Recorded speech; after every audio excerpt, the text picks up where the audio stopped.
Hi, I'm Sam of Unified Products and Services. Nais kong sabihin sa iyo yung opportunity na pwedeng ibigay ng aming company. Sa ngayon, lahat kayo naghahanap ng negosyo na pasok sa trend sa ngayon. Naniniwala ba kayo na maganda ang remittance? Sabihin ko sa iyo, noong 2010, umabot ng $21.3 billion yung pumasok na pera sa Philippines.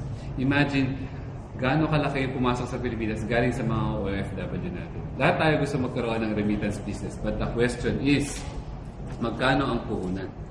Sa remittance po, aabutin po ng mga 1 million ang puhunan.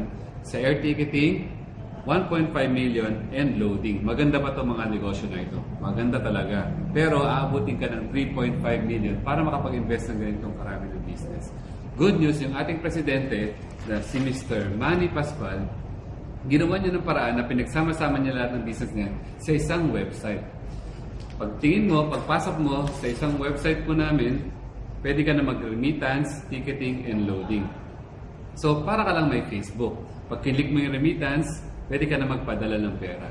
So, biglang nagkaroon ka ng instant na business. Ang charge po natin ay maliit lang. It's only 60 pesos. Pag member-to-member transfer, it's only 25 pesos. Imagine, nagpadala ka ng 5,000, i-charge mo yung kakilala mo ng 100 pesos, papadala niya yung pera niya, ikaw may earnings ka na ng 40 pesos. Habang palaki ng palaki yung sinesend niya, mas malaki yung income mo. Kasi fixed lang ang charge ng company sa 60 pesos.